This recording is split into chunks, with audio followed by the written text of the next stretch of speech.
Bekum is invested in the apprenticeship program because we bring in people with an interest in the trade and we build them up into being skilled laborers with passion for their job.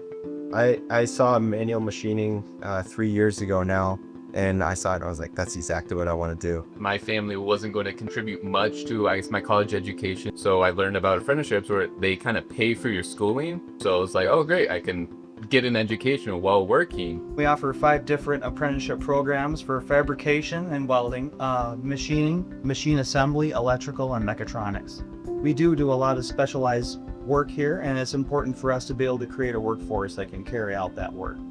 I'm here for the machining apprenticeship.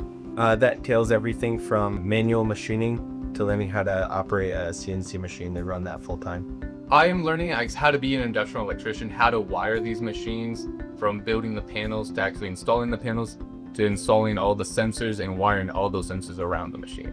At Bekum, we manufacture blow molding equipment for a variety of industries, including automotive, food packaging. My first year entails a lot of learning from the apprenticeship program teachers. We went around all the different